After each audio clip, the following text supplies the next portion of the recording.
বন্ধুরা, বিশ্বের যত মানুষ ভুগে থাকে অসংক্রামক রোগে, তার মধ্যে বেশিরভাগ মানুষই ভুগে থাকে ডায়াবেটিসে।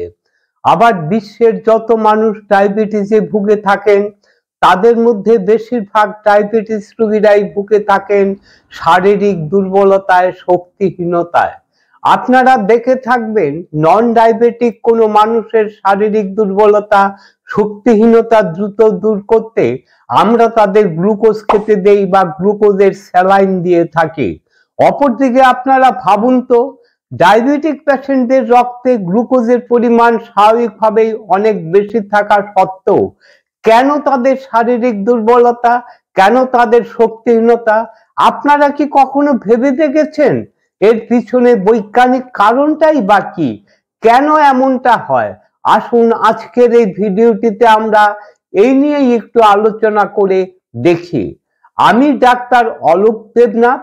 আজকের এই ভিডিওটিতে আমি কেন ডায়াবেটিস রোগীদের রক্তে সুগারের পরিমাণ বেশি থাকা সত্ত্বেও তারা শারীরিক দুর্বলতায় এবং শক্তিহীনতায় ভুগে থাকেন সে সম্পর্কে যাবতীয় সায়েন্টিফিক ইনফরমেশন খুব সহজ সরল ভাবে আপনাদের সামনে তুলে ধরবো, যাতে করে আপনারা সবকিছু জানতে পারেন, বুঝতে পারেন।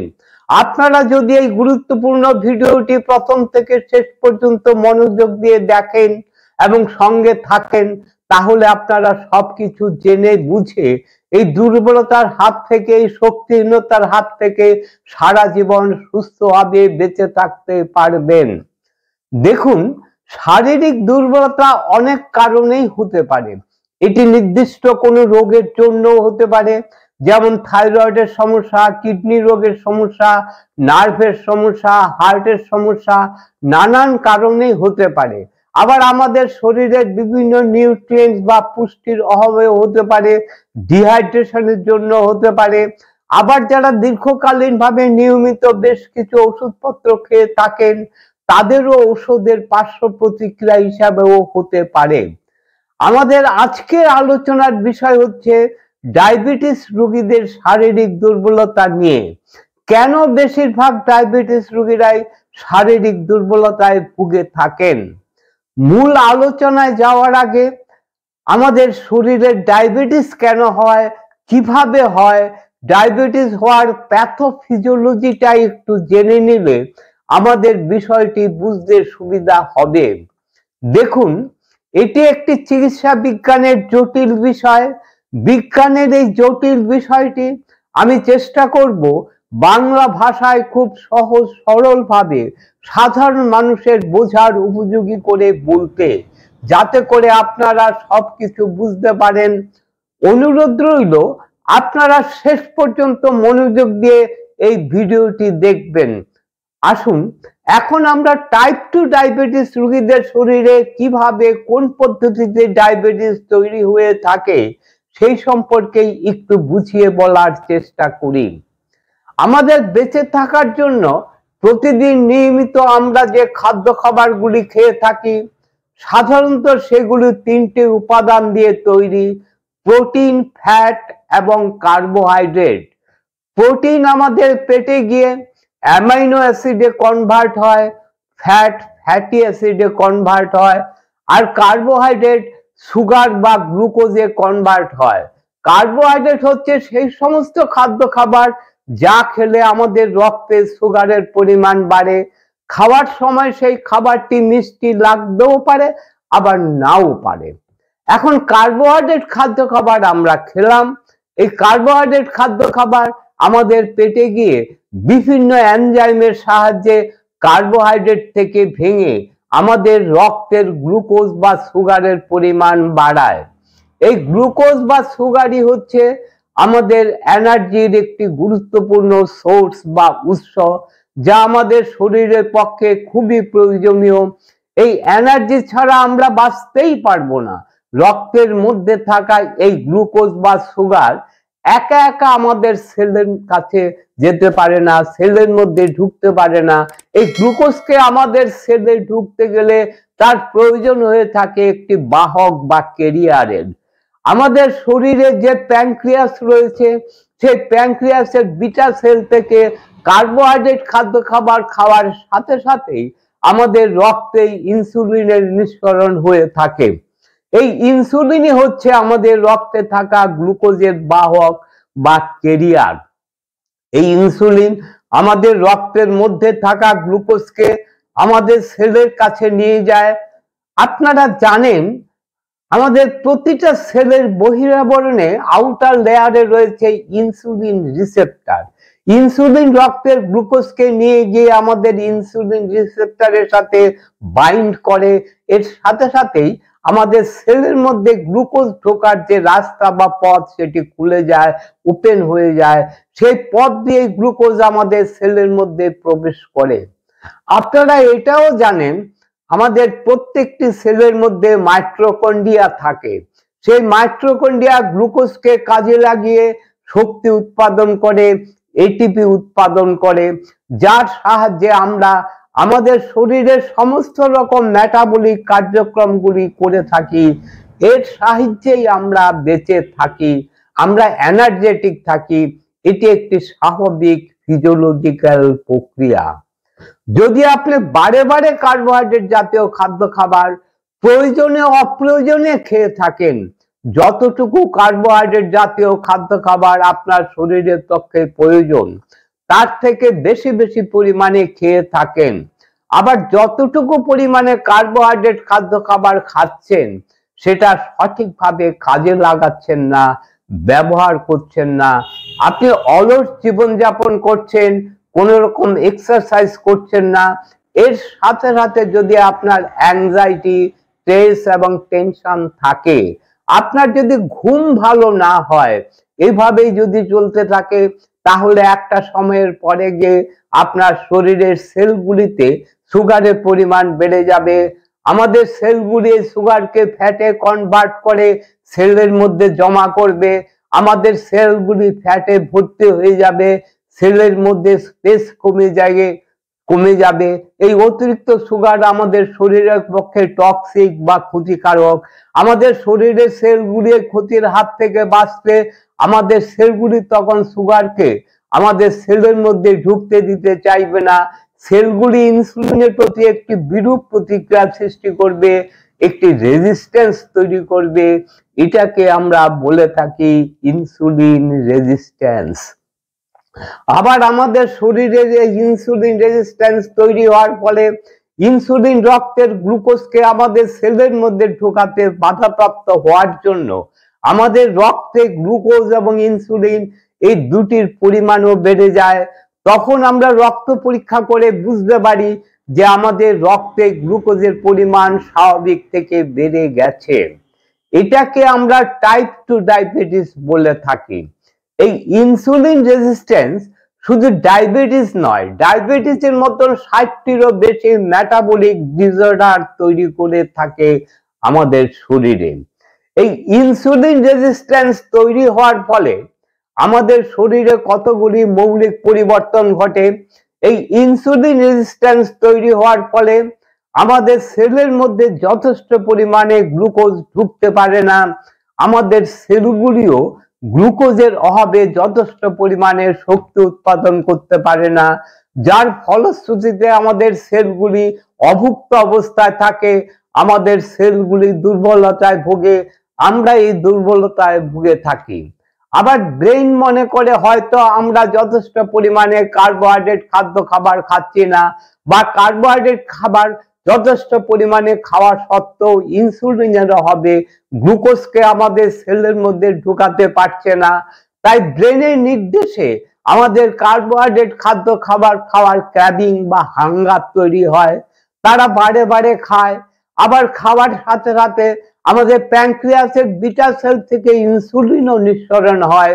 তাই আপনারা দেখে থাকবেন ডায়াবেটিস রোগীদের বারে বারে খিদে পেয়ে থাকে, তারা বারে বারে যত খায় ততই তারা দুর্বল অনুভব করেন, কারণ ইনসুলিন রেজিস্ট্যান্স তৈরি হওয়ার ফলে ইনসুলিন যথেষ্ট পরিমাণে সেলের মধ্যে গ্লুকোজকে ঢোকাতে পারছে না, আমাদের সেলগুলিও যথেষ্ট পরিমাণে শক্তি উৎপাদন করতে পারছে না।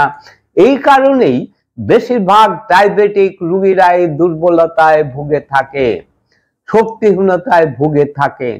বন্ধুরা, আমি এই জায়গাটা আরেকবার রিপিট করছি, আপনারা অবশ্যই এই জায়গাটা মন দিয়ে শুনবেন।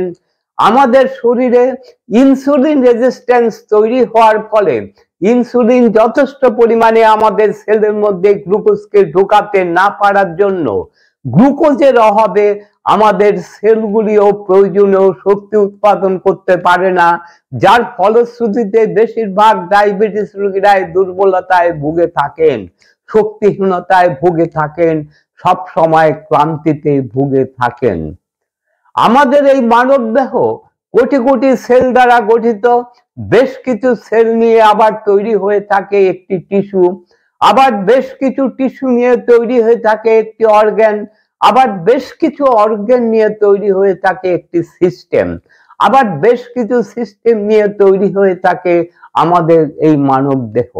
আমাদের মানব দেহে রয়েছে অত্যন্ত গুরুত্বপূর্ণ 7টি সিস্টেম, যেমন respiratory system, renal system, nervous system, circulatory system, digestive system, immune system, muscular system ইত্যাদি। আমাদের শরীরের অত্যন্ত প্রয়োজনীয় গুরুত্বপূর্ণ এই সিস্টেমগুলি তো বিভিন্ন সেল দিয়েই গঠিত। আমাদের শরীরে ইনসুলিন রেজিস্ট্যান্স তৈরি হওয়ার ফলে এই সমস্ত সিস্টেমগুলির মধ্যে যে সেলগুলি রয়েছে সেই সেলগুলিও পর্যাপ্ত পরিমাণে শক্তি উৎপাদন করতে পারে না, এনার্জি উৎপাদন করতে পারে না, ঠিকভাবে কাজ করতে পারে না। তার ফলে আমাদের শরীরে প্রত্যেকটি সিস্টেমই ক্ষতিগ্রস্ত হয়ে থাকে, প্রত্যেকটি সিস্টেমই দুর্বল হয়ে থাকে। তাই আপনারা শুনে থাকবেন, ইনসুলিন রেজিস্ট্যান্স হলে, ডায়াবেটিস হলে আমাদের পায়ের নখ থেকে মাথার চুল পর্যন্ত ক্ষতিগ্রস্ত হয়ে থাকে, শরীরের প্রত্যেকটি অঙ্গই ক্ষতিগ্রস্ত হয়ে থাকে, দুর্বল হয়ে থাকে, আমরাও দুর্বলতায় ভুগে থাকি। বন্ধুরা, এতক্ষণ ধরে আপনার আলোচনার মধ্যে দিয়ে বুঝতে পারলেন বেশিরভাগ ডায়াবেটিস রোগীদের দুর্বলতা, শক্তিহীনতা মূল কারণ ইনসুলিন রেজিস্ট্যান্স। এই ইনসুলিন রেজিস্ট্যান্সকে রিভার্স না করে কিভাবে আপনারা এই দুর্বলতার হাত থেকে বাঁচবেন? আপনারা যদি কিছু ভিটামিন, কিছু টনিক, কিছু নার্ভের ওষুধ, কিছু সাপ্লিমেন্ট খান, তাহলে কি আপনাদের দুর্বলতা কমে যাবে? কখনোই কমবে না। সাময়িকভাবে হয়তো আপনারা একটু উপকার পাবেন, কিন্তু স্থায়ীভাবে এই দুর্বলতার হাত থেকে আপনারা বাঁচতে পারবেন না।